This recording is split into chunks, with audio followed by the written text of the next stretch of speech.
हमने अभी तक फर्स्ट पार्ट हमारी प्रोबेबिलिटी की कंप्लीट कर ली है। अब जो पार्ट है वो हमारा कौन कौन सा बचा है? रैंडम वेरिएबल, एक्सपेक्टेशन और डिस्ट्रीब्यूशन इसके अंदर ही आएगा। और इसके बाद कौन सा बचा है? स्टैटिस्टिकल वाला पार्ट, जो मीन, मीडियन एंड मोड वाला, और स्टैंडर्ड डेविएशन, वो भी हम लोग इसी में देखेंगे, वो भी इसी का ही पार्ट है एक तरीके से। स्टैटिस्टिक्स वाला पार्ट भी यही वाला, मतलब स्टैटिस्टिक्स का ही पार्ट बोल सकते हो। स्टैटिस्टिक्स यहां से चालू जो होती है, अभी हमारा आपके सिलेबस में वहां क्या लिखा हुआ है? प्रोबेबिलिटी एंड स्टैटिस्टिक्स लिखा हुआ है ना। तो इससे पहले वाला पार्ट क्या था? सिर्फ प्रोबेबिलिटी थी, उसमें सिर्फ प्रोबेबिलिटी थी। अब जो पढ़ेंगे काइंड ऑफ उसमें प्रोबेबिलिटी एंड स्टैटिस्टिक्स जो सब्जेक्ट है, वो जो मिक्स वाला पार्ट है वो यहां से चालू होता है। हमने पास यहाँ पे पहला टॉपिक क्या हमने लिया है? Random variable and expectation. तो इसमें रैंडम वेरिएबल एंड एक्सपेक्टेशन क्या होता है?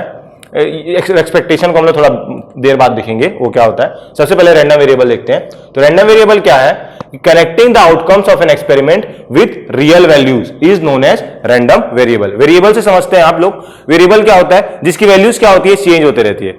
वेरिएबल का जनरल डेफिनेशन तो यही होता है कि जिसकी वैल्यू आप डिफरेंट डिफरेंट असाइन कर सकते हैं, वो डिफरेंट वैल्यूज ले सकता है, उसे क्या बोलते हैं हम लोग? वेरिएबल। और रैंडम वेरिएबल क्या हो गया? रैंडमली कोई भी वैल्यू हम लोग कोई भी एक रैंडम वेरिएबल सेलेक्ट करेंगे, उसमें हम लोग जो हमारे सैंपल स्पेस के से जो भी हमारे पास उसे वैल्यू असाइन करनी होगी, हम उसे असाइन कर सकते हैं। और उसकी हमने प्रोबेबिलिटी भी निकाल सकते हैं, उसको हम लोग एज अ प्रोबेबिलिटी फंक्शन भी ले सकते हैं। इसके अंदर दो पार्ट आता है, एक तो डिस्क्रीट रैंडम वेरिएबल और एक क्या आएगा? Continuous random variable. डिस्क्रीट में क्या आता है? डिस्क्रीट में आपके पास रैंडम वेरिएबल एक्स जो होगा, हम लोग एक्स को रैंडम वेरिएबल मानते हैं, मतलब जनरली एक्स से डिनोट करते हैं। आप वाई भी ले सकते हो, कुछ भी ले सकते हो, ये भी हो सकता है। तो एक्स क्या अगर मैं रैंडम वेरिएबल बोलता हूं, एक काम करते हैं, एक एग्जांपल ही लेते हैं, एक एग्जांपल लेते हैं। तो अगर एग्जांपल के तौर पर मैं एस लेता हूं मेरा, अगर मैं किसी डाइस, सिंगल डाइस को थ्रो करता हूं तो मेरे पास सैंपल स्पेस क्या क्या आता है? 1, 2, 3, 4, 5 और 6। एक और सैंपल स्पेस लेते हैं। अगर मैं दो कॉइन को टॉस करता हूं, दो कॉइन को टॉस करूंगा तो मेरे पास क्या सैंपल स्पेस बनेगा? H H, H T, T H and T T. तो ये हमारे पास दो सैंपल स्पेस बनेगा। दो एग्जांपल कंसीडर करते हैं हम लोग। इसकी प्रोबेबिलिटी क्या है?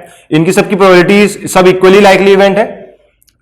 इक्वली लाइकली जरूरी ना हो, रैंडम वेरिएबल में जरूरी ना हो कि वो इक्वली लाइकली हर बार हो, लेकिन ये इवेंट हमें अभी एटलीस्ट ये इवेंट क्या है? इक्वली लाइकली है। सारे इवेंट क्या है? इक्वली लाइकली इवेंट्स हैं। यहां से अगर मैं, मतलब इक्वली लाइकली इवेंट्स कौन सी है? 1, 2, 3, 4, 5, 6 कुछ भी आ सकता है। ये इवेंट क्या होंगे? Equally likely event of when we throw a dice, getting a 1 is equally likely with getting a number 2, getting a number 3। ये सबसे क्या है? इक्वली लाइकली है। लेकिन यहां पे ये क्या इक्वली लाइकली है? क्या getting head, getting both heads and getting 1 head, क्या ये इक्वली लाइकली है? नहीं है, क्योंकि गेटिंग 2 हेड्स में आपकी प्रोबेबिलिटी आएगी 1/4 और गेटिंग सिंगल हेड में प्रोबेबिलिटी आएगी आपकी 1/2। ओके, तो वो क्या है? इक्वली लाइकली नहीं है। लेकिन ये क्या है? इक्वली लाइकली इवेंट है। यहां पे दो एग्जांपल मैंने इसलिए कंसीडर किया अलग अलग। ये क्या है? सारे इक्वली लाइकली हैं, सारे इवेंट्स। तो इसकी प्रोबेबिलिटी क्या है टोटल? सिंगल की 1/6। यहां पे मैं एक रैंडम वेरिएबल x डिफाइन कर रहा हूं। x रैंडम वेरिएबल क्या ले रहा हूं मैं? कि x is a random variable और उसको क्या बोल रहा हूं मैं? Random variable outcome the number on the dice. Random variable x क्या है? हमारा रैंडम वेरिएबल है, उसको क्या डिफाइन कर रहे हैं हम लोग? रैंडम वेरिएबल डिफाइंड एज, अरे ये defined as number shown up on the dice. जो भी नंबर शो हो रहा है उसका हमने रैंडम वेरिएबल एक x डिफाइन किया, उसको, इस नंबर को। तो x क्या होगा? x जो होगा उसकी वैल्यू क्या होगी? Number Son up on the dice. तो x में क्या होगा? या तो 1 भी आ सकता है, 2 भी आ सकता है, 1, 2, 3, 4, 5, 6, ऐसे ये 6 तक x की वैल्यू कहां से हो सकती है, 1 भी हो सकती है, 2 भी हो सकती है, 3 भी हो सकती है, 4 भी हो सकती है, 5 भी हो सकती है और 6 भी हो सकती है। क्यों? क्योंकि हमने x को डिफाइन ही किया है कि ये क्या है, number Son up on the dice. तो हमारा रैंडम वेरिएबल का डेफिनेशन भी यही था, connecting the outcomes of an experiment. Outcomes of an experiment क्या है, एक्सपेरिमेंट क्या है, throwing a dice is an experiment, और आउटकम्स ऑफ एन एक्सपेरिमेंट क्या है, यही हमारा आउटकम्स ऑफ एन एक्सपेरिमेंट है। इसको outcomes of an experiment with real values connect कर रहे हैं हम लोग, इसके आउटकम को विथ रियल वैल्यूज। जो हमारा रैंडम वेरिएबल है उसको कनेक्ट किससे कर रहे हैं, विथ रियल वैल्यूज। ये सब क्या है, रियल वैल्यूज है। इससे नहीं समझ में आया तो आपको इससे ज्यादा समझ में आएगा, क्योंकि ये भी 1 2 3 4 था, ये भी नंबर ही थे 1 2 3 4, तो मे भी इसमें कंफ्यूजन हो आपको। थोड़ी देर बाद आपको समझ में आने लगे, पहली बार है, अगर आप फर्स्ट टाइम पढ़ रहे हो तो आपको बहुत दिक्कत, थोड़ी तो दिक्कत होगी इसमें, इसको समझने में। तो आपको थोड़ा पेशेंस रखना पड़ेगा, जैसे जैसे क्वेश्चन सॉल्व करेंगे आपको धीरे धीरे क्वेश्चन समझ में आते जाएंगे। तो ये यहां पे आते हैं हम लोग, ये क्या है, ये मैंने सैंपल स्पेस बनाया है, टॉसिंग ऑफ 2 कॉइन्स। तो अगर मैं टॉस कर रहा हूं 2 कॉइन का और मैं एक्स रैंडम वेरिएबल ले रहा हूं किसका, that we getting the number of heads. X को मैं क्या ले रहा हूं, नंबर ऑफ हेड्स। अगर मैं x को डिफाइन कर रहा हूं नंबर ऑफ हेड्स, यहां पे क्या लिखे थे, number shown upon the dice, यहां पे हमने नंबर ऑफ हेड्स को x माना है। तो x क्या होगा, x क्या क्या हो सकता है, या तो 0 हेड हो सकते हैं, या तो 1 हेड हो सकता है, या तो 2 हेड। सारी पॉसिबिलिटी लेना है हम लोग को, क्योंकि नंबर ऑफ हेड्स है। तो यहां पे क्या लेंगे, x इज 0 1 और 2। तो यहां पे मैं x को कुछ और भी डिफाइन कर सकता था, जैसे मैं एक और रैंडम वेरिएबल ले सकता हूं y, और उसको क्या बोल सकता हूं, नंबर ऑफ टेल्स भी बोल सकता हूं, ये भी बोल सकता हूं नंबर ऑफ टेल्स। तो ये भी क्या आ जाएगा, y में क्या हो जाएगा, या तो 0 टेल भी हो सकते हैं, 1 टेल हो सकता है, या तो 2 टेल हो सकता है। तो आप एक को ही कंसीडर करते हैं हम लोग। तो अगर x लेंगे और क्या है, x is number of head, तो x is number of head मतलब क्या हो गया, इसमें कौन कौन सा केस आएगा, 0 वाले में ये आएगा t और t, मतलब यहां पे टेल और टेल आ रहा है, मतलब नंबर ऑफ हेड्स इज 0। और यहां पे कौन सा केस आएगा, number of heads is 1 is ht and th। तो यहां पे कितना हेड आपके पास, 1 हेड है। और यहां पे क्या होगा आपके पास, यहां पे आएगा आपके पास क्या आएगा, 2 हेड्स में क्या आएगा, h एंड h, यही आएगा। अगर आप इसकी प्रोबेबिलिटी निकालोगे तो मैं अगर यहां पे p ऑफ x लिखूंगा तो बताइए क्या आएगा, ये क्या डिनोट कर रहा है, p of x equal to 0। तो p of x equal to 0 क्या होगा, p of x equal to 0 क्या होगा, t और t, इसकी प्रोबेबिलिटी क्या है आने की, इसकी प्रोबेबिलिटी क्या है, टेल एंड टेल की आने की प्रोबेबिलिटी इज 1/4। इस केस की 4 केस है आपके पास, उसमें से एक के आने की प्रोबेबिलिटी क्या होगी, 1/4। Similarly p of x equal to 1 में क्या होगा, what will p of x equal to 1, ये क्या है, h t t h, दो हमारे पास फेवरेबल आउटकम है out of 4, then what will the probability p of x equal to 1 will be 2/4 and that will give us 1/2, that is half. और यहां पे क्या आएगा, ये भी आपका 1/4 आएगा, ये क्या आएगा आपका 1/4। सो क्या होगा हमारे पास आंसर, हमारे पास ये आंसर कुछ नहीं है, ये हम इससे समझ में आ गया ना, इससे आपको थोड़ा क्लियर हुआ होगा। ये छोड़ दो, पहले इसको देखते हैं कि क्या है ये, इससे आपको समझ में आ गया होगा। x क्या बोला हमने, नंबर ऑफ हेड्स बोला, और उसके बाद हेड्स कितने हो सकते हैं, या तो 0 या तो 1 या तो 2, उसके अकॉर्डिंग हमने उसकी प्रोबेबिलिटी भी निकाल ली। तो हमें यही करना है। और ये क्या है, ये कौन सा रैंडम वेरिएबल है, ये जो रैंडम वेरिएबल हमने लिया है वो क्या है, डिस्क्रीट। क्या है ये random variable, discrete random variable है।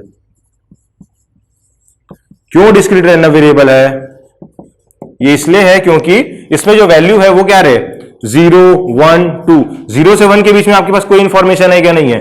1 से 2 के बीच में इंफॉर्मेशन क्या है कि आपके पास नहीं है, इसलिए ये क्या है, रैंडम डिस्क्रीट रैंडम वेरिएबल का एग्जांपल है। ओके, ये भी क्या था, डिस्क्रीट रैंडम वेरिएबल था, ये भी डिस्क्रीट रैंडम वेरिएबल था, क्योंकि इसमें 1 से 2 के बीच में ये x, ये 1 और ये 1 अलग अलग है ना, ये 1 अलग है, ये सैंपल स्पेस है, उसमें 1 2 3 4 5 6 इज आउटकम। यहां पे हम लोग x क्या डिनोट कर रहे हैं, number shown upon the dice, जो भी नंबर सोन हो रहा है तो वो अलग है दोनों, जैसे यहां से आपको समझ में आएगा। यहां पे x can take what values, यहां पे आप x का सेट बनाओगे तो क्या है, यही है सेट 0 1 एंड 2। यहां पे मैं जैसे x लिखूंगा, x 0, यहां पे x इज, अगर x लिखूंगा x का सेट, इस केस में क्या आएगा 0,1,2, क्योंकि x हमारा नंबर ऑफ हेड्स है। तो यहां से आपको क्लियर हो गया होगा। तो डिस्क्रीट रैंडम वेरिएबल्स ऐसा होता है। ओके, तो कंटिन्यूअस हम लोग रैंडम वेरिएबल कैसे डिफाइन करेंगे? कंटिन्यूअस आपको जैसे रैंडम वेरिएबल डिफाइन करना है तो आप कैसे डिफाइन करेंगे? जैसे मैन्युफैक्चरिंग कंपनीज होती है ना, कार्स की हो गई, बाइक्स हो गए, या फिर कोई भी जो आपको गारंटी पीरियड प्रोवाइड करते हैं, या लैपटॉप हो गया, या फिर ये जो कैमरा है जो जिससे रिकॉर्डिंग हो रहा है, तो ये क्या होता है, ये कुछ गारंटी देते हैं इन लोग कि इतना गारंटी चलेगा, 3 इयर्स 5 इयर्स, ये गारंटी देते हैं ना इन लोग। तो इसमें आपको ना प्रोबेबिलिटी का यही वाला जो पार्ट है यही आपका यूज होता है, एक्सपेक्टेशन वाला पार्ट और रैंडम वेरिएबल वाला पार्ट ही से ही उन लोग आपको गारंटी, कितना गारंटी देना है वो उन लोग चेक करते हैं। तो उस केस में क्या होता है, जैसे उस केस में उन लोग रैंडम वेरिएबल क्या डिनोट करते हैं, जैसे अगर मैं इसमें लूंगा कि what is life time of x, अगर मैं डिनोट करूंगा लाइफ टाइम ऑफ क्या, लाइफ टाइम ऑफ कोई भी कैमरा ले लेते हैं यहां पे, लाइफ टाइम ऑफ कैमरा। तो अलग अलग जो भी क्या होगा, एक पैक ऑफ कैमरा है, मतलब जितना भी मैन्युफैक्चर्ड होगा कैमरा उसका हम लोग क्या कैलकुलेट करेंगे, लाइफ टाइम टेस्टिंग होगी उसकी, कितना लाइफ टाइम है अलग अलग कैमरा के, तो वो क्या आ जाएगा एक्स, जो हम लोग लाइफ टाइम ऑफ कैमरा। कुछ जो आएगा वो क्या होगा, मान लेते हैं 0 क्या है, जहां से जब वो मैन्युफैक्चर होके आ गया, अब वो कब तक चल सकता है, मान लेते हैं वो 1.5 ईयर तक गया, या फिर 2, कुछ जो जाएगा वो कहां तक जाएगा, 2 इयर्स तक जाएगा। तो ये कंटिन्यूअस होता है, ये जो फंक्शन होता है वो क्या आता है, कंटिन्यूअस। इसमें ऐसा नहीं है कि 1 डे 2 डे ऐसा अलग अलग नहीं होता, ये कंटिन्यूटी में चलता है, ये फंक्शन जो है कंटिन्यूटी चलता है, 0 to जहां तक भी आपका लाइफ टाइम है मैक्सिमम। किसी का 1 ईयर होगा, किसी का 2 ईयर होगा, किसी का 5 ईयर होगा, मे बी किसी का 100 ईयर 10 ईयर होगा, 50 ईयर्स होगा, कुछ भी हो सकता है। तो ये ऐसा कंटिन्यूअस चलता है रैंडम वेरिएबल। ओके, तो ये इसको क्या बोलते हैं, इस टाइप के रैंडम वेरिएबल, जैसे लाइफ टाइम ऑफ कैमरा, या फिर लाइफ टाइम ऑफ, आप लाइफ टाइम ऑफ ह्यूमन भी ले सकते हैं। उसमें अलग अलग ह्यूमन का लाइफ टाइम अलग अलग होता है। जैसे जरूरी नहीं है कि जितना एक कोई ए पर्सन है वो जितना साल जिंदा रह रहा है उतना ही आपका बी हो, डिफरेंट होता है सबका लाइफ टाइम। तो हम लोग रैंडम वेरिएबल एक्स मान सकते हैं उसको लाइफ टाइम ऑफ पर्सन। अगर कोई किसी ग्रुप का हम लोग कैलकुलेट कर रहे हैं लाइफ टाइम, तो उसको क्या मान सकते हैं, रैंडम वेरिएबल को life time of a person. Okay, तो वो हमारा क्या हो जाएगा, कंटिन्यूअस, वो क्या हो जाएगा आपका कंटिन्यूअस रैंडम वेरिएबल का एग्जांपल हो जाएगा। उसको क्वेश्चन देखेंगे तो आपको ज्यादा क्लियर होगा उसमें। ओके, तो मेरे जो एग्जांपल मैंने बताने थे मैंने इसमें बता दिए। अब हम नेक्स्ट देखेंगे इसके एक्सपेक्टेशन, और इसका टाइप्स देखेंगे। इसमें क्या क्या टाइप्स होते हैं वो देख लेते हैं हम लोग एक बार। मैं आपको चार्ट से बता देता हूं क्या होगा। जो रैंडम वेरिएबल है इसमें टाइप्स कैसे होंगे, इसमें 2 टाइप तो आपका ऐसे ही आएगा कि क्या होगा, एक तो डिस्क्रीट, और क्या आएगा, एक आएगा कंटिन्यूअस रैंडम वेरिएबल और एक डिस्क्रीट रैंडम वेरिएबल। और इसके अंदर क्या होंगे, इसके अंदर क्या होंगे, डिस्क्रीट रैंडम वेरिएबल और कंटिन्यूअस रैंडम वेरिएबल के अंदर क्या आएंगे आपको अलग अलग फंक्शन, एक में आएगा मास फंक्शन, एक में आएगा प्रोबेबिलिटी डेंसिटी फंक्शन। इसमें जो कंटिन्यूअस में हम लोग क्या बोलते हैं उसको, कंटिन्यूअस में हमारे क्या बोलते हैं उससे जो फंक्शन आता है, हमने क्या लिया था यहाँ पे x लिया था और p ऑफ x लिया था। ये किस केस में लिया था हमने, ये किस में केस में लिया था, डिस्क्रीट वाले केस में। तो डिस्क्रीट वाले केस में इसको क्या बोलते हैं हम लोग, प्रोबेबिलिटी मास फंक्शन। यदि डिस्क्रीट रैंडम वेरिएबल x हो गया, उसके लिए ये जो p ऑफ x आता है उसे हम लोग क्या बोलते हैं, प्रोबेबिलिटी मास फंक्शन। उसको क्या बोलते हैं हम लोग, p ऑफ x। और इस केस में जो कंटिन्यूअस के केस में आता है उसे क्या बोलते हैं हम लोग, क्या बोलते हैं इसको, प्रोबेबिलिटी डेंसिटी फंक्शन। प्रोबेबिलिटी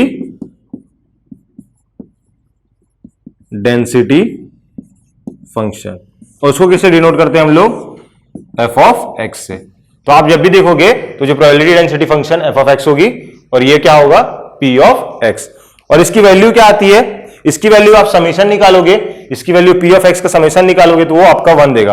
कैसे 1 देगा, जैसे summation of P of x ये इक्वल टू 1 होगा। क्यों? क्योंकि x की वैल्यू 0 टू जो भी लो, जहां तक जैसे उसमें क्या था आपका किसमें वन टॉसिंग अ 2 कॉइन में क्या था 0 1 एंड 2, तो इसकी प्रोबेबिलिटी क्या आती P ऑफ ये P ऑफ x क्या आया था आपका, ये अगर x है तो P ऑफ x 0 के लिए क्या आया था 1/4, इसके लिए आया था 2/4, इसके लिए क्या आया था 1/4। तो आप सबको ऐड करोगे तो क्या आएगा वैल्यू 1 आएगा।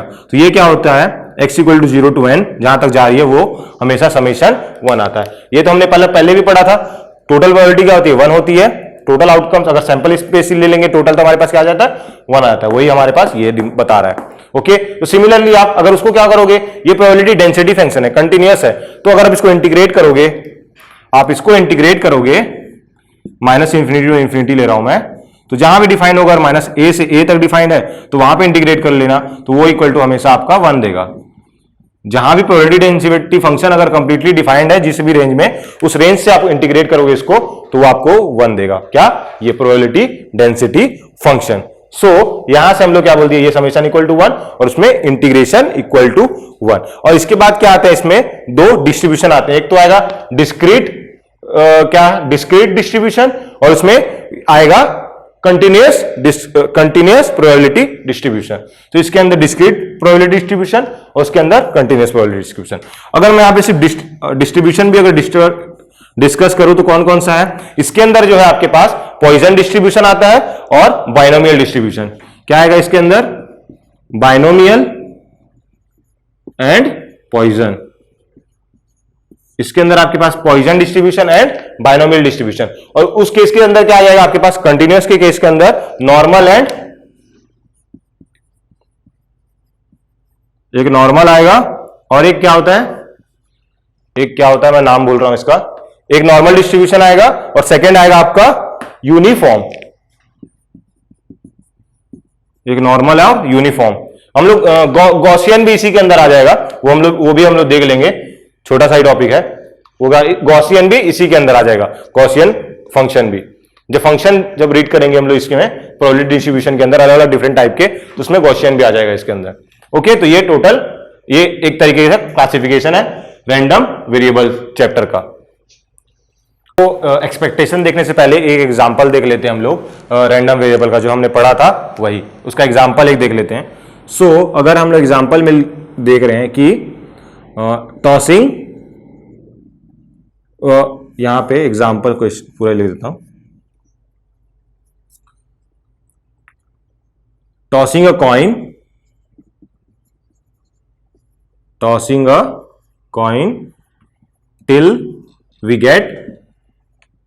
till we get head।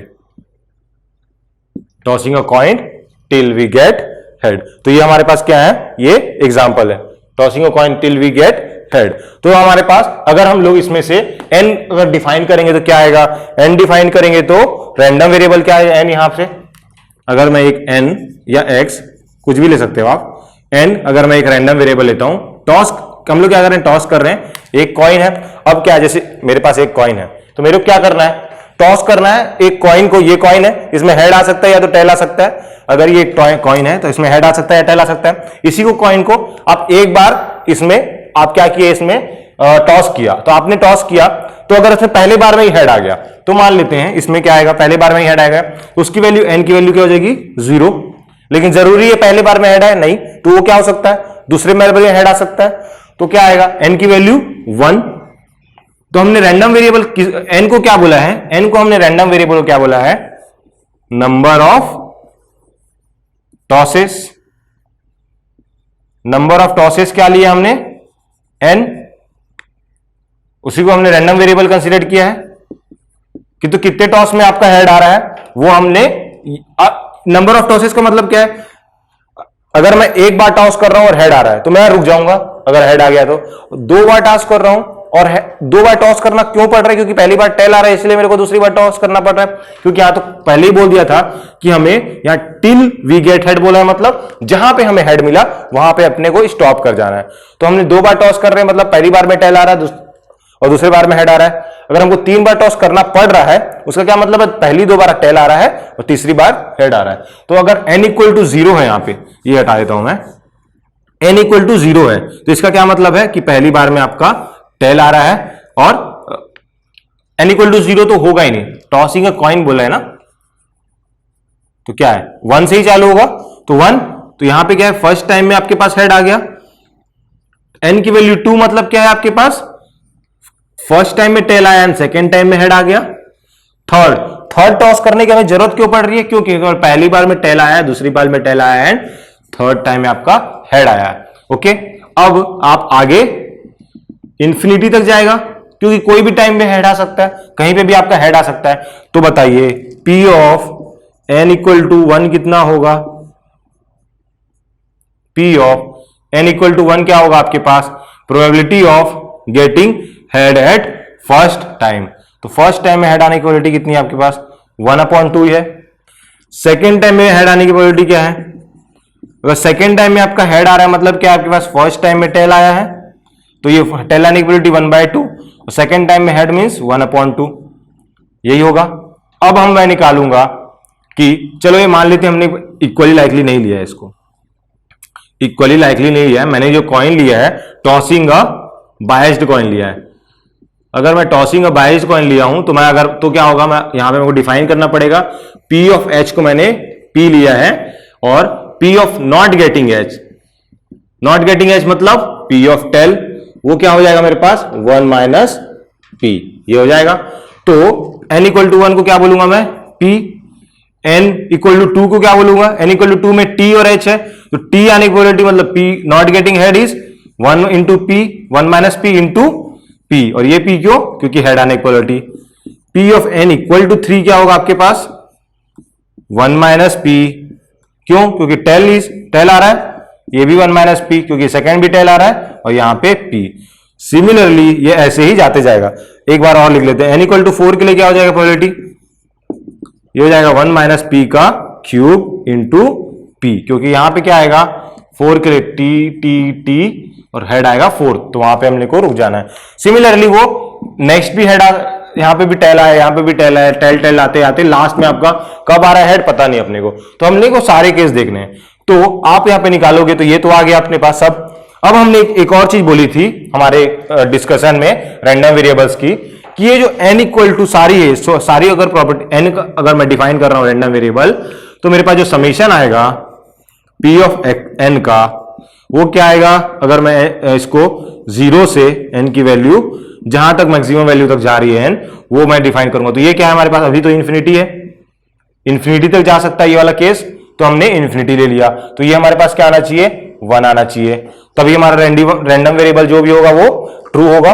तो हम लोग क्या लेंगे, इसको समेशन करेंगे, देखते हैं 1 आ रहा है कि नहीं। तो ये समेशन करेंगे तो क्या समेशन होगा, P plus 1 minus P into P plus ये n इक्वल टू 2 के लिए है 1 माइनस P का square into P plus 1 minus P cube into P, so on, ऐसे ही आगे बढ़ते जाएगा। तो आप यहां से देखोगे कि ये जो P ऑफ ये समेशन है, ये अगर आप P कॉमन ले लोगे तो आपका क्या बचेगा 1 माइनस P, ये प्लस आएगा 1 माइनस P का स्क्वायर प्लस 1 माइनस P का क्यूब, सो ऑन इंफिनिटी तक ये भी जाएगा। अब आप इसको सम करोगे, ये देखोगे ये क्या है, दिस इज जीपी, ये क्या है आपका जीपी है, और ये क्या है सम ऑफ जीपी, तो सम ऑफ जीपी तो निकालना आता है हमें। सम ऑफ जीपी का फॉर्मूला क्या होता है, is a by 1 minus r. तो इसमें ए क्या है, 1 क्या है, ए क्या है इसमें, ए इक्वल टू 1 है, पहला नंबर 1 है, आर इक्वल टू क्या है, आप कोई भी दो कंसेक्यूटिव को डिवाइड करो, क्या आएगा आपके पास, इसको 1 माइनस पी डिवाइड बाय 1 क्या हो जाएगा 1 माइनस पी आएगा आपका कॉमन रेशियो।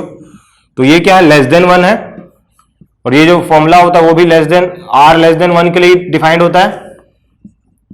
ये लेस देन 1 क्यों बोल रहा हूं, क्योंकि पी की वैल्यू प्रोबेबिलिटी क्या होती है, हमेशा लेस देन 1 आती है किसी भी चीज की, और 1 माइनस कोई भी नंबर है 1 माइनस एक्स ले रहे हो और ये भी लेस देन 1 है, तो ये टोटल क्वांटिटी भी लेस देन 1 ही होगी।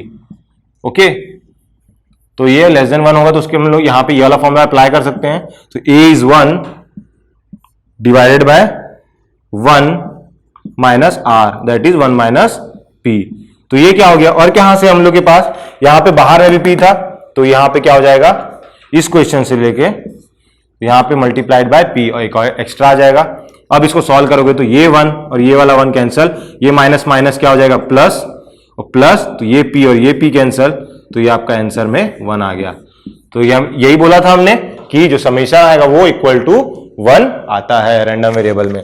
तो ये एग्जांपल हमने एक कंसीडर किया रैंडम वेरिएबल का। अब हम लोग देखेंगे नेक्स्ट हमारे पास है एक्सपेक्टेशन। तो एक्सपेक्टेशन क्या होता है हमारे पास, इसमें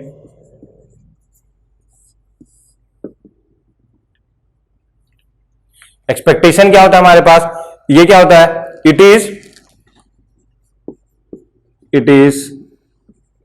एक्चुअली द मीन, जो मीन होता है वही हमारा एक्सपेक्टेशन होता है। It is actually the mean value of the random variable in the random variable of the random variable, यही हमारा नहीं यहां पे it is actually the mean value of random variable यानी प्रोबेबिलिटी डिस्ट्रीब्यूशन। मीन किसका निकालेंगे, फंक्शन का निकालेंगे ना, प्रोबेबिलिटी डिस्ट्रीब्यूशन फंक्शन। जो भी आप प्रोबेबिलिटी डिस्ट्रीब्यूशन फंक्शन निकालोगे उसका मीन वैल्यू आएगा। जैसे x है और वो px निकाला था हमने, तो ये काइंड ऑफ डिस्ट्रीब्यूशन ही है, 0 1 2 उसकी प्रोबेबिलिटी 1/4 2/4 और 1/4 आ रही थी, टू कॉइंस की, अगर नंबर ऑफ हेड्स हमने x ले लिया तो इसका हम लोग एक्सपेक्टेशन वैल्यू निकालेंगे। तो वो क्या आएगी, इसकी अगर एक्सपेक्टेशन वैल्यू की क्या होती है, मीन वैल्यू होती है उस प्रोबेबिलिटी डिस्ट्रीब्यूशन फंक्शन के लिए। तो ये दोनों के लिए डिफाइंड है, किसके लिए, डिस्क्रीट के लिए भी और कंटिन्यूअस के लिए। तो हम लोग देखेंगे कि डिस्क्रीट के लिए और कंटिन्यूअस के लिए अलग अलग कैसे होता है। ये बस कुछ नहीं, एक फॉर्मूला होता है। अगर आप एक्सपेक्टेशन डिफाइन करते हो, क्या होता है, हम लोग एक्सपेक्टेशन को इससे रिप्रेजेंट करते हैं, ई ऑफ एक्स। तो ये expectation of random variable x हो गया। तो ई ऑफ x क्या होगा, यही आपकी क्या होती है, मीन वैल्यू होती है। तो इसको कैसे लिखते हैं हम लोग, summation of x into p of x, जो भी जैसा भी x into p of x। तो यहां पे x की वैल्यू कहां से कहां तक होगी, 0 टू, जैसे यहां पे क्या था, अगर x की वैल्यू 0 1 2 है तो यहां से x equal to 0 to x equal to 2 तक होगा। ओके, तो ये हमारे पास दे देता है एक्सपेक्टेशन। ये किसके लिए है, ये अपने पास है डिस्क्रीट के लिए, this is for discrete random variable, या फिर इसको डिस्क्रीट मास फंक्शन भी बोल सकते हैं, जैसा भी बोलना चाहें। ये कुछ नहीं, डिस्क्रीट ही है, डिस्क्रीट के लिए हम लोग ने ये डिनोट किया है, क्योंकि यहां पे मास फंक्शन किसको बोलते हैं, इसको मास फंक्शन बोलते हैं, हमने देखा था डिस्क्रीट में। सिमिलरली अगर कंटिन्यूअस के लिए क्या होगा, कंटिन्यूअस के लिए इसी को हम लोग expectation of x equal to क्या लिखेंगे, ये होता है आपका minus infinity to infinity x, और ये हो जाएगा f ऑफ x। ये क्या है आपका probability distribution function, probability distribution function. तो ये इसी को हम लोग डिस्क्रीट में मास डिस्ट्रीब्यूशन फंक्शन भी बोलते हैं। तो x f ऑफ x ये हो जाएगा dx, इसका इंटीग्रेशन करोगे यही आपका क्या आएगा, कंटिन्यूअस केस में this is expected value of x in continuous distribution function. तो ये अपने पास e ऑफ x आ गया, और ये आपके पास ये कंटिन्यूअस केस में, ये डिस्क्रीट के केस में। अब इसके बाद एक और टर्म होता है, वो होता है आपका वेरिएंस। वो क्या होता है आपका वेरिएंस। तो वेरिएंस क्या होता है आपका,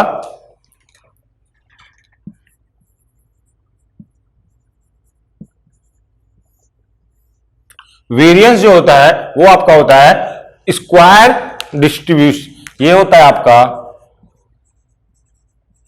square deviation of a probability distribution function, square deviation of probability distribution function from its mean value.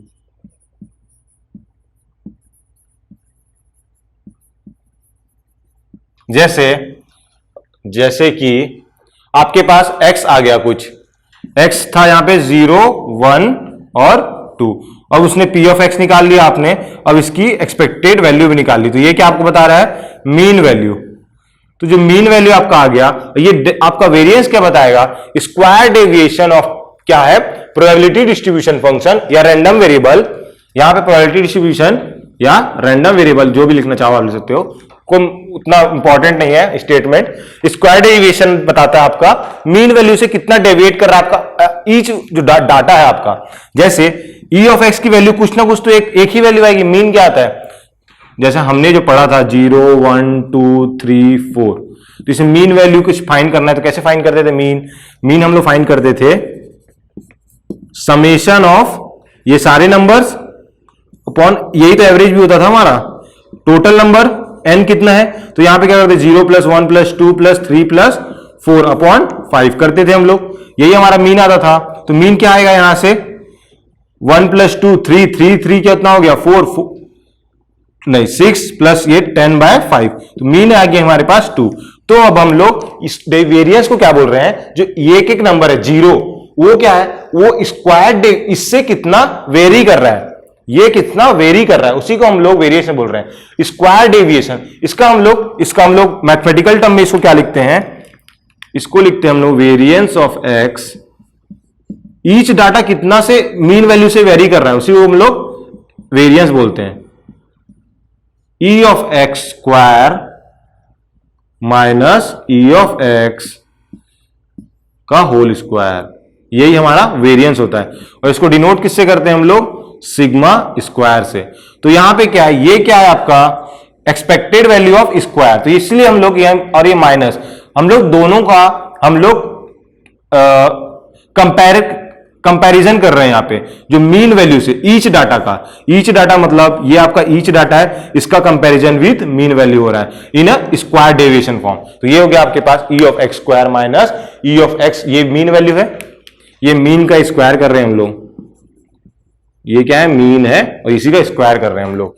और ये क्या है? ई ऑफ एक्स स्क्वायर। तो ये अपने को कैलकुलेट करना होता है क्वेश्चन में, ये इंपॉर्टेंट है। अगर ऊपर का समझ में नहीं आया हो तो भी आपको इंपॉर्टेंट है। उतना स्टेटमेंट इंपॉर्टेंट नहीं है, आपका फॉर्मूला इसमें इंपॉर्टेंट है। ये फॉर्मूला आपको याद होना चाहिए, ये आपको और याद हो भी जाएगा। मैं एक ही चीज बोल रहा हूं आपको, ये याद होना चाहिए। इससे पहले ना मैंने आपको कहा था जो आपको रिमेंबर करना होगा मैं आपको बता दूंगा, तो आपको ये याद रहना पड़ेगा। यहां पे ये चीज याद रखना पड़ेगा। ये तो आपको वैसे भी पता है होगा, या तो ये तो आपको याद करने की जरूरत नहीं है, वो आपको समझ में आ जाएगा। लेकिन शायद आप इसको भूल जाओगे, तो ये क्या होता है? यहां पे भी स्क्वायर आता है, वहां स्क्वायर आता है, आप भूल जाओगे। तो ये याद करना ही पड़ेगा। क्वेश्चन बहुत कम आते हैं, वेरिएंस बहुत कम पूछता है। पूछेगा तो आपको डायरेक्ट फॉर्मुला बेस पूछेगा, कुछ नहीं करना है, इसका एक्सपेक्टेड वैल्यू निकालना है, एक बार उसकी स्क्वायर के स्क्वायर कंसीडर करके उसको एक्सपेक्टेड वैल्यू निकालना है। सेम एज इट इज ही है। अगर हम लोग एक प्रॉब्लम देखेंगे तो उससे हमें समझ में आ जाएगा। तो इसके बाद नेक्स्ट हम लोग एक प्रॉब्लम देखेंगे जिसमें हम लोग एक्सपेक्टेड वैल्यू भी निकालेंगे और वेरिएंस भी निकालेंगे। और आप देखोगे क्वेश्चन जो आता है ज्यादातर ना डिस्क्रीट में ही आते हैं। आप प्रीवियस ईयर गेट में क्वेश्चन निकालना, डिफरेंट ब्रांच के लिए आपका डिफरेंट अप्रोच हो सकता है, क्वेश्चन पूछने का तरीका अलग हो सकता है, और डिफरेंट टॉपिक से भी क्वेश्चन आ सकते हैं। तो मैं उसमें ये नहीं बात बताऊंगा कि कौन से ब्रांच से आपके पास किस टाइप के क्वेश्चन आएंगे। तो अब वो आपको खुद एक बार सर्च करना पड़ेगा, क्योंकि बहुत सारे ब्रांच है अलग अलग। कौन इसको अपने लिए कौन ये वीडियो देख रहा है एक्चुअली मेरे को अंदाजा नहीं है। तो जो भी ब्रांच वाले होंगे मैं टॉपिक सारे डिस्कस करूंगा। आप क्वेश्चंस कौन से पार्ट से आपके आते हैं वो आप खुद थोड़ा सर्च आउट करना पड़ेगा आपको। तो वो कहां से मिल जाएगा? वो प्रीवियस ईयर गेट से मिल जाएगा। आप क्वेश्चन पढ़ोगे तो आपको समझ में आ जाएगा कौन से टॉपिक का क्वेश्चन आया हुआ है आपके ब्रांच में। Okay, so here will be seeing this example. ये एग्जांपल क्या बोल रहा है? Find the expectation of the number on dice when it is throne. तो यहां से इस क्वेश्चन को पढ़ के ही हमें समझ में आ गया कि रैंडम वेरिएबल किसे लेना है। क्या किसे लेना है? एक्सपेक्टेशन निकालना है हमें number on dice, number on the dice when it is throne. तो यही हमारा रैंडम वेरिएबल हो जाएगा, नंबर ऑन द डाइस। तो मैं एक्स क्या डिफाइन कर रहा हूं? Number on the dice. और एक्सपेरिमेंट क्या है हमारा? हम लोग डाइस को थ्रो कर रहे हैं, वो हमारा एक्सपेरिमेंट है। उसके लिए हमने एक रैंडम वेरिएबल एक्स को डिफाइन कर दिया है। और हमें फाइंड क्या करना है, ई ऑफ एक्स, ये हमें फाइंड करना है ई ऑफ एक्स। तो कैसे फाइंड करेंगे ई ऑफ एक्स, तो पहले हम लोग एक तो सैंपल स्पेस क्या आएगा इसका 0, 1, 2, 3, 4, 5, 6, 0 नहीं आएगा। ओके, अब हम लोग अगर इसका x की वैल्यू क्या क्या आ सकती है, यहां पे अगर देखेंगे तो क्या क्या आएगी, 1 आ सकती है, क्योंकि नंबर ऑन द डाइस में 1 भी हो सकता है, 2 हो सकता है, 3 भी हो सकता है, 4 भी हो सकता है, 5 भी हो सकता है और 6 भी हो सकता है। तो क्या ये x की वैल्यू 1 है, x की वैल्यू 2, x की value 3, x equal to 4, x equal to 5, x equal to 6। तो इसके लिए प्रोबेबिलिटी मास फंक्शन क्या होगा, ये क्या डिस्क्रीट का क्वेश्चन है, ये जितने भी हम लोग पढ़ते हैं ज्यादातर डिस्क्रीट ही है। अभी तक जो हमने पहले भी पढ़ा था वो सारे क्या थे, काइंड ऑफ उसको अब इस फॉर्म में लिखोगे तो वो डिस्क्रीट ही आएगा। मैक्सिमम क्वेश्चन, मैक्सिमम में ऑलमोस्ट सभी उसी में आएंगे। मे भी हमने कुछ एग्जांपल किया हो जो कंटिन्यूअस का हो, लेकिन हम लोग कुछ एग्जांपल्स देखेंगे क्योंकि इस पार्ट में कंटिन्यूअस तो हमें पढ़ना है। तो ये P of x equal to 1 क्या होगा, probability of 1, x equal to 1 क्या होगा, नंबर, और ये x क्या है, number shown on the dice, 1 जो शो करने की प्रोबेबिलिटी क्या होगी, वो आपकी आएगी 1/6, इसकी भी 1/6 ही आएगी, x इक्वल टू 2, सब आपका क्या आएगा 1/6, 1/6, 1/6 एंड 1/6। तो ये तो आपके पास आ गया एक टेबल जिसमें x is random variable and this is a probability mass function. अब हम लोग अगर एक्सपेक्टेशन ऑफ x निकालना है हमें तो कैसे निकालेंगे, उसके लिए हमारे पास फॉर्मूला कौन सा है, x इक्वल टू 0 तो है नहीं, तो 1 से लेकर क्या आएगा, 0 भी काउंट कर सकते हो आप, लेकिन 0 के लिए प्रोबेबिलिटी क्या होगी, x इक्वल टू 0 के लिए probability p of x equal to 0। तो ये क्या आएगा, p of x equal to 0 to x equal to 6, और यहां पे x into p of x, इसको आप x से लिख लो, x into p of x। तो ये क्या हो जाएगा, x into p of x, x equal to 0 के लिए क्या है, 0 इंटू कुछ भी करो 0 ही आएगा, प्लस 1, x इक्वल टू 1, तो यहां पे क्या लिख रहा हूं, x equal to 1, next x equal to 1 and p x equal to 1 क्या होगा, p of x equal to 1 is 1/6, तो मल्टीप्लाई हो जाएगा ये 1/6 से। p of x equal to 2 क्या आएगा बताइए, वो भी आपके पास आएगा 1 नहीं आएगा, क्यों 1 नहीं आएगा, क्योंकि x की वैल्यू क्या आएगी, नेक्स्ट 1 के बाद 2 आएगी x की value, into probability of x equal to 2 क्या होगा, दैट इज 1/6, वो कहां से लिखा मैंने, ये सिमिलरली 3 आएगा, x की वैल्यू इंटू 1/6, उसकी प्रोबेबिलिटी 1/6 है, प्लस 4 इंटू 1/6 प्लस 5 इंटू 1/6, क्योंकि सबकी प्रोबेबिलिटी सेम ही है, इंटू 1/6, और आप इसको सम करोगे तो इसकी वैल्यू क्या आएगी आपके पास, इसकी वैल्यू क्या आएगी 1 + 2 + 3 + 4 + 5 + 6, ये क्या आपके फर्स्ट 6 नेचुरल नंबर्स का सम हो गया, वो कितना होगा 6 इंटू 6 + 1/2। ये कब आएगा, जब आप 1/6 कॉमन लोगे, तो मैं यहाँ पे 1/6 कॉमन ले रहा हूं, तो ये आप कैलकुलेट कर लेना, क्या आएगा 6 कैंसिल, 7/2 दैट इज 3.5। तो ये आपकी क्या आ गई, एक्सपेक्टेड वैल्यू, वो कितनी आ गई आपकी 3.5, दैट इज एक्सपेक्टेड वैल्यू। तो इसका आंसर क्या हो जाएगा 3.5। अगर इसी क्वेश्चन में, अगर हमें इसी क्वेश्चन में ये बोल दे कि find the variance, find the variance of this same problem, same और अबव, कुछ भी लिख लेना यहां पे, सेम अबव जो आपको मैंने प्रॉब्लम और question.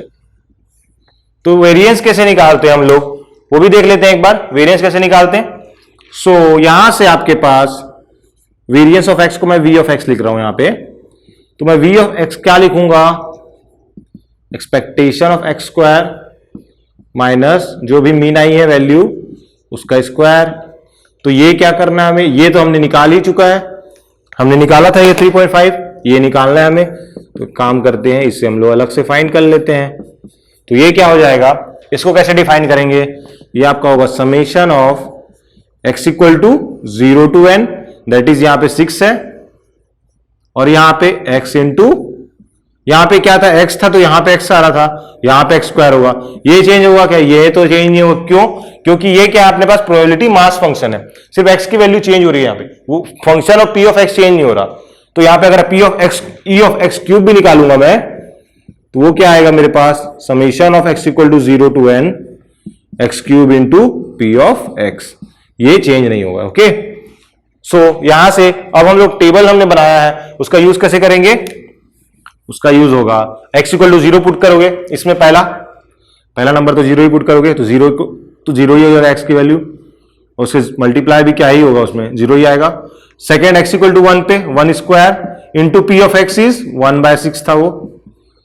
Next 2 square into 1/6 plus 3 square into 1/6 plus 4 square into 1/6। Similarly ये आ जाए आपका, सारे केसेस सेम ही आएगा, बस यहां पे 3 4 5 6 था, वहां पे इसका स्क्वायर वाला टर्म आएगा। क्यों, क्योंकि आपने e ऑफ x स्क्वायर निकाल रहे हैं। सो यहां से इसका आंसर क्या आ जाएगा, ये 1/6 कॉमन, और ये क्या है, फर्स्ट n नेचुरल नंबर्स का, फर्स्ट 6 नेचुरल नंबर्स का स्क्वायर का सम। ये क्या है, ये क्या होता है n स्क्वायर, ये क्या होता है n into n plus 1 into 2n plus 1/6। अगर किसी को नहीं पता है तो ये नोट कर लेना। तो 1/6, और ये कितना हो जाएगा, n के यहां पे 6 है, 6 प्लस 1 और 2 इंटू 6 प्लस 1 दैट इज 13। ये कितना हो जाएगा नीचे 6, और एक बाहर एक और 6 था हमारे पास। सो यहां से क्या होगा, ये 6, चलो इस 6 को तो बाहर ही था ना, इसको तो रहने देते, ये 6 कैंसिल हो गया। अब क्या होगा, ये कितना आएगा आपके पास 13, ये ब्रैकेट में ये 7, तो ये कितना हो गया 7 इंटू 13 इज 91/6। क्या ये डिविजिबल होगा क्या, नहीं, ये परफेक्टली, ये तो डिविजिबल होगा ही नहीं, 91 इज नॉट डिविजिबल। ओके, तो डिविजिबिलिटी कैसे चेक करते हैं, अगर ये 2 से डिविजिबल होगा और 3 से डिविजिबल होगा, दोनों से डिविजिबल होगा, तो 6 से भी डिविजिबल होगा। 6 का डिविजिबिलिटी रूल यही कहता है। तो हमारे पास क्या आ गया, तो हमने वेरिएंस जो हम लोग फाइंड करेंगे उसकी वैल्यू क्या आएगी, उसकी वैल्यू क्या आएगी, अगर मैं यहां पे वेरिएंस फाइंड करूंगा तो क्या आएगा, variance of x is equals to, क्या था वहां पे, e of x square equal to 91 minus 6 आ गया था हमारे पास, माइनस ये कितना था 3.5 इक्वल टू, मैं इसको अगर फ्रैक्शन फॉर्म में ये भी गिवन है तो मैं इसको फ्रैक्शन फॉर्म में लिखता हूं, तो ये कितना होगा 7/2, और इसी को मैं क्या लिख सकता हूं 7/2 को, अगर इसको नीचे से 3 से मल्टीप्लाई कर दूं और ऊपर से 3 से मल्टीप्लाई कर दूं तो ये हो जाएगा 21/6, तो ये कितना हो गया 20/1/6 का स्क्वायर।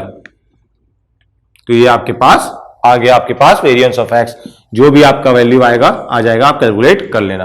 ओके, ये हो गया हमारे पास वेरिएंस ऑफ x, और ये हमारे पास आ गया था एक्सपेक्टेशन वैल्यू। एक और चीज इसमें, ये आपको समझ में आ गया होगा, एक नोट लिखना इसमें,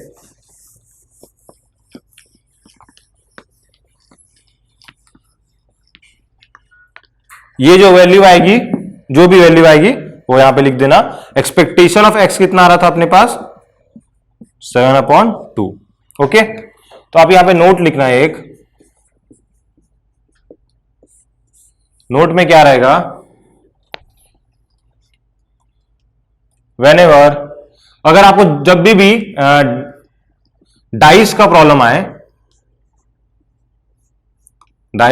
आए और x जो होगा वो क्या डिनोट कर रहा हो, sum of numbers obtain on the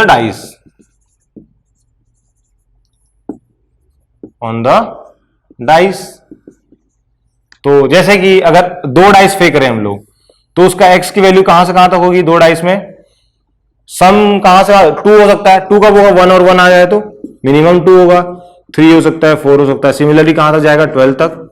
अगर 3 डाइस फेंक रहे हैं हम लोग, अगर 3 डाइस हो गया तो क्या हो जाएगा, मिनिमम वैल्यू 3 होगी, मैक्सिमम वैल्यू 18 आएगी आपकी इस केस में x की वैल्यू।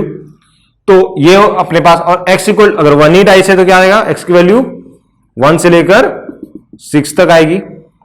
तो अपने पास ये नोट पॉइंट में हमें क्या पता है, जब भी ऐसा हो sum of numbers obtain on the dice x हम लोग डिनोट करते हैं, तो आपकी जो एक्सपेक्टेशन वैल्यू आएगी वो क्या आती है, अभी तो हमने निकाल लिया, क्या निकाला, 7/2 निकाला था। तो ये आपका जनरल फॉर्मूला 7n/2 बनता है। और मैं यहां एक और फॉर्मूला लिख लेता हूं, फिर बताता हूं क्या है ये। v ऑफ x क्या बनता है, v of x is 35 into n/12, 35 into n/12। तो ये जो भी वैल्यू आएगी, एक बार इसका वैल्यू फाइंड कोई करके देखना, वो भी इसी फॉर्म में आपका कन्वर्ट हो जाएगा। तो ये n क्या है, जो n डिनोट करता है वो है number of times number of dice thrown. Number of मतलब एक्सपेरिमेंट्स ही है एक तरीके से, या तो एक डाइस को 5 बार थ्रो करो या 5 डाइस लो और एक बार थ्रो करो, तो n की वैल्यू क्या आएगी, सेम ही आएगी, 5 आएगी दोनों के लिए। तो उसके लिए जो एक्सपेक्टेशन की वैल्यू होती है 7n/2 और इसकी वैल्यू क्या होती है 35n/2। लेकिन ये जो नोट पॉइंट मैंने लिखवाया है, ये बस आपको लिखने के लिए है नोटबुक में, इसका आपको यूज नहीं करना है, आपको इसी मेथड से जाना है। तो ये जनरल, इसको याद नहीं करना है, इसको आपको याद नहीं करना है। अगर आप कहीं गलती, आप लास्ट में वेरीफाई करने के लिए इसको यूज कर सकते हो अभी। अगर इनकेस गलत होगा तो आपको समझ में आ जाएगा कि कैलकुलेशन कहीं मिस्टेक है। लेकिन अभी जब आप गेट से पहले तक प्रैक्टिस करने के लिए यही मेथड फॉलो करना है। बहुत सिंपल मेथड है, कोई दिक्कत नहीं होगा इसमें। x लिखना है और p ऑफ x निकालना है, उसका टेबल बनाना है और ऐसे ही मल्टीप्लाई करते जाना है बस। और ये निकालना हो तो स्क्वायर वेरियंस वैसे भी बहुत कम पूछता है। तो आपको गेट में क्या है, गेट में IIT के जो फैकल्टीज हैं वो लोग एक्सपेक्ट नहीं कर रहे कि वो आपको ये फॉर्मूला आता हो। ये हमने बस एक रिजल्ट को कंपेयर करके हमने जनरलाइज एक फॉर्मूला लिख दिया है, ये आपको यूज नहीं करना है। वो लोग एक्सपेक्ट नहीं कर रहे कि उसको आपको इससे सॉल्व करना है। तो वो जब लोग एक्सपेक्ट ही नहीं कर रहे इससे सॉल्व करना है, तो आपको क्वेश्चन ऐसे बनाएंगे कि इतना गिवन टाइम क्वेश्चन में दें कि ताकि इस मेथड से आप सॉल्व कर पाए। इस मेथड से सॉल्व करें तो अभी आपका 3 से 4 मिनट में क्वेश्चन सॉल्व हो जाए। आप देखना कोई भी गेट का क्वेश्चन हो, उसको इस मेथड से सॉल्व करोगे तो वो मिनिमम 4 या 5 मिनट में सॉल्व हो जाएगा। अगर वो 2 नंबर का क्वेश्चन हुआ तो 1 नंबर का तो और जल्दी हो जाएगा। और ये मेथड लगाओगे बहुत जल्दी सॉल्व जरूर हो जाएगा, लेकिन ये भूलने का चांसेस है, इसलिए आप ये मेथड फॉलो करना है आपको।